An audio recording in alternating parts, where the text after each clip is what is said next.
حضرت ابراہیم نے جب دین کے لیے نکلے تو جدوجہد کی، گھر کے اندر بھی گھر کے باہر بھی۔ آپ کے والد کا نام طارق ہے، وہ توحید پرست تھے، ایماندار تھے، پرہیزگار تھے۔ آپ کے چچا کا نام آزر ہے، وہ بت پرست تھے، بت بیچا کرتے تھے۔ حضرت سیدنا ابراہیم علیہ السلام جب میدان عمل میں نکلے تو حضرت ابراہیم علیہ السلام نے اپنے گھر سے جہاد شروع کیا، لڑنا پڑا۔ گھر کے اصولوں سے چچا نے جو رواج بنائے ہوئے تھے اس رواج سے ٹکرائے۔ فرمایا میں اپنے گھر کے اندر یہ بت پرستی نہیں ہونے دیں گا۔ چچا کو ایک دفعہ نہیں بار بار 100 دفعہ سمجھایا۔ آپ کا چچا بت بنا کے بیچا کرتا تھا۔ حضرت ابراہیم علیہ السلام تھوڑے بڑے ہوئے تو کہنے لگا کہ چلو میرے ساتھ، تم بھی بت بیچنے ہیں، ہمارا کاروبار ہے۔ حضرت ابراہیم ساتھ نکلے تو بت پکڑا ہے، گندے پانی کے اندر اس بت کو ڈبوتے ہیں، کہتے ہیں کسی نے خریدنا ہے تو خرید لو، نہ یہ نفع دے سکتا ہے نہ نقصان دے سکتا ہے، جو اپنا آپ نہیں بچا سکتا تمہیں کیا بچائے گا، خریدنا ہے تو خرید لو۔ چچا کہنے لگا تو کاروبار چمکا رہا ہے کہ تباہ کر رہا ہے۔ گھر میں بڑے معاملات خراب ہوئے، جھگڑے ہوئے، لیکن حضرت ابراہیم علیہ السلام ایک منٹ کے لیے بھی اپنے گھر کے اندر بھی کمپرومائز کرنے کو تیار۔ یہ تھوڑا مشکل میں نے پہلو چھیڑ دیا ہے، یہ تھوڑا مشکل پہلو چھیڑ دیا ہے۔ بڑا سمجھدار آدمی ہے پر بیوی سے پردہ نہیں کرا سکتا، سیانا ہے، پنچایت کا بندہ ہے، جو اس سے آپ کہیں گے وہ بات یہ سنائے گا، لیکن کہتا ہے نہیں جی میں نے کوشش کر لی ہے۔ کس قسم کی کوشش ہے صاحب، یہ کیسے ہو گیا؟ حضرت ابراہیم علیہ السلام نے گھر کے اندر سے فرمایا نہیں کرنے دوں گا، گھر کے اندر بھی ٹکرائے۔ فرمایا تم جو بھی ہو، پاش پاش کیا چچا کے اصولوں کو، اور باہر جب نکلے تو صرف علاقے کے چیئرمین سے نہیں ٹکرائے، ایم پی ایم این اے وزیر مشیر سے نہیں ٹکرائے، سپر پاور نمرود دنیا کا واحد حکمران تھا، اس وقت دوسرا کوئی حکمران ہی نہیں تھا، اکیلے حکمران سے جا کر ٹکرائے، کوئی ساتھ فوج نہیں تھی، کوئی ساتھ ان کے طاقت بظاہر دنیا داری کی کوئی نہیں تھی، پر حضرت ابراہیم جا کے ٹکرائے۔ اور میرے رسول پاک صلی اللہ علیہ وسلم نے سند بیان کی، فرمایا افضل الجہاد کلمۃ الحق عند سلطان الجابر۔ فرمایا سب سے افضل جہاد یہ ہے کہ تو ظالم بادشاہ کے سامنے کھڑے ہو کے حق بات بیان کر دے، یہ سب سے بڑا جہاد ہے، یہ سب سے افضل الجہاد ہے کلمۃ الحق عند سلطان الجابر، سب سے بڑا جہاد۔ حضرت ابراہیم کھڑے ہو گئے، سپر پاور سے ٹکرائے۔ یہاں ہم لوگ حکمتوں کا شکار ہیں، دیکھیں گے، کریں گے، سوچیں گے، اور مولوی صاحب کو ویسے کہتے ہیں آپ پرہیز کریں سیاسی باتوں سے۔ بھئی اللہ کے ہر نبی نے جا کے وقت کے ظالم حکمران کو لتاڑا ہے، للکارا ہے، یہ تو مشن انبیاء ہے۔ حضرت سیدنا ابراہیم علیہ السلام نے جو اس کو جا کے کہا کہ تو جھوٹ بولتا ہے، تو جھوٹا ہے، تو خدائی کا دعویٰ کرتا ہے، تو بہت بڑا ظالم ہے، اور قرآن مجید نے اس ساری بات کو بیان فرمایا۔ حضرت ابراہیم علیہ السلام سے کہنے لگا میں رب ہوں، تو آپ نے فرمایا میرا رب تو وہ ہے جو زندہ کرتا اور مارتا ہے، تو پھر آپ حق بات بیان کریں گے تو اللہ مارے گا کہ بندہ مارے گا؟ کچھ بھی نہیں ہوتا، کیونکہ زندگی موت کس کے ہاتھ میں ہے؟ اللہ کے ہاتھ میں، زندگی موت اللہ، کچھ بھی نہیں ہوتا۔ انسان صحیح سمت کا تعین کرے اور صحیح چلے۔ حضرت علی شیر خدا سے کسی نے کہا تھا کہ آپ کے بڑی دشمنی ہے، کوئی محافظ رکھ لیں۔ آپ فرمانے لگے موت خود بہت بڑی محافظ ہے، وقت سے پہلے آتی ہی نہیں، بڑی محافظ ہے، وقت سے پہلے۔ علامہ نورانی رحمۃ اللہ تعالی علیہ کراچی جیسے شہر میں رہا کرتے تھے، جہاں گام گام پہ خطرہ تھا۔ لوگوں نے کہا حضرت اتنے بڑے لیڈر ہو، آپ کی جماعت کی 62 سیٹیں ہوئی قومی اسمبلی میں، ایک ایسا وقت بھی آیا تو کوئی ایک آدمی بندوق والا۔ آپ فرمانے لگے مجھے ضرورت ہی نہیں، اس لیے کہ جس خدا رسول کے لیے میں نکلا ہوں وہ خود ہی حفاظت کرنے والے ہیں، ضرورت نہیں ان چیزوں۔ تو بھائی حضرت ابراہیم ٹکرائے، اور آپ کا انداز کیا ہے؟ جا کے کہا کہ تو نہیں، خدا وہ ہے جو زندہ کرتا، اور اس نے ایک بیوقوفوں جیسی دلیل دی۔ ایک آدمی کو کل پھانسی دینی تھی تو اس کو بلایا، کہنے لگا تجھے کب پھانسی ہے؟ اس نے کہا کل۔ کہنے لگا جا تجھے ذات کیا زندگی دی، اس کو چھٹی دے دی۔ ایک عام آدمی بیچارہ بیٹھا تھا، اس کو پکڑ کے نا کہنے لگا اس کی گردن اڑا دو، کہنے لگا دیکھ لو میں بھی زندہ کرتا اور مارتا ہوں۔ وہ جو کل مرنے والا تھا میں نے زندہ کر دیا ہے، اور جس کو پتہ ہی نہیں تھا کہ میں نے مرنا ہے اسے پکڑ کے میں نے مار دیا ہے۔ یہ بیوقوفوں جیسی دلیل ہے۔ حضرت سیدنا ابراہیم علیہ السلام چاہتے تو اسی وقت دلیل توڑ دیتے کہ تو کیا بیوقوفوں جیسی بات کر رہا ہے، اگر تو زندگی دیتا ہے تو مرے ہوئے میں جان ڈال کے دے جس کو تو نے مارا ہے۔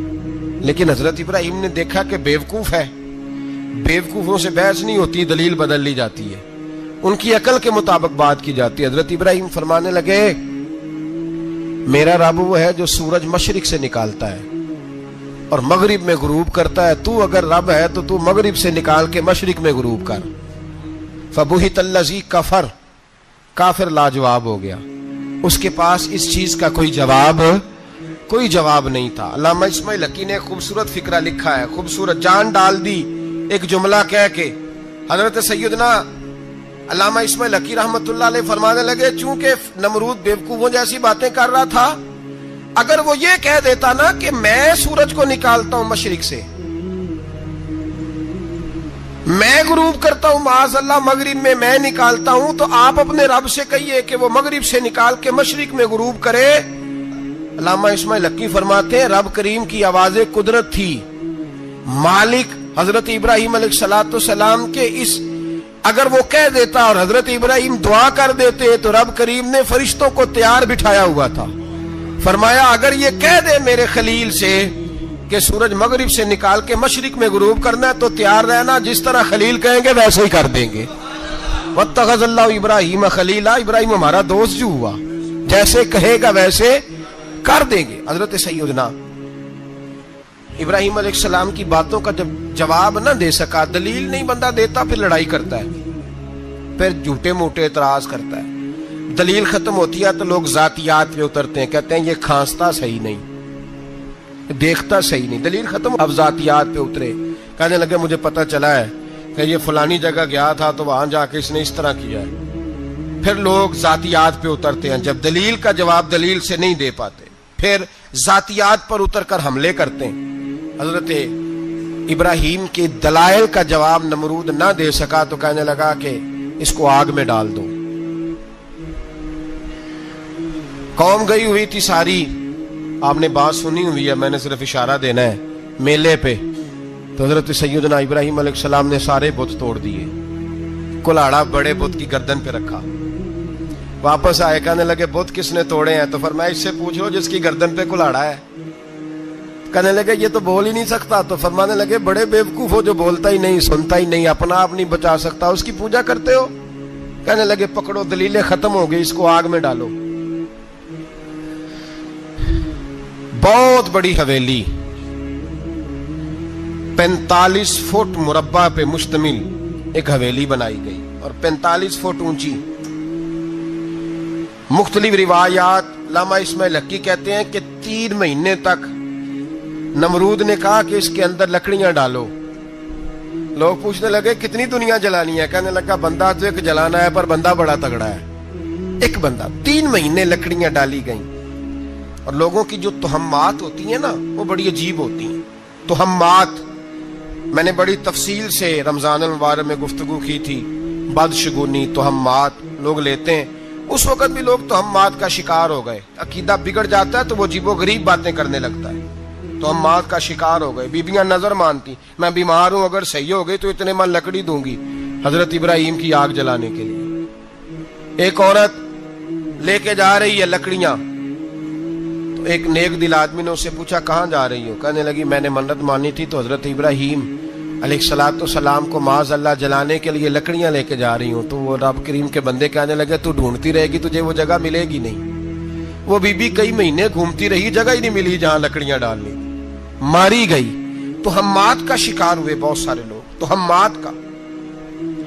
بھائی تہمات دین کے اندر منع ہے، تہمات دین میں کوئی نظر ماننا، کوئی کسی بزرگ کے مزار پہ جا کے سالے ثواب کے لیے کوئی چیز ماننا، یہ تو درست ہوا، لیکن غیر شرعی نظریں مان لینا کہ میں آگ کے گرد چکر لگاؤں گا، میں جناب وہاں جا کے یہ والا تماشا کروں گا، میں دھاگا باندھوں گا، میں رسا کاٹوں گا، میں وہاں گندے ہوں سے پانی پیوں گا، ان کی شریعت اجازت، یہ تہمات ہیں، بدشگونی ہے، دین میں ان کی کوئی گنجائش آپ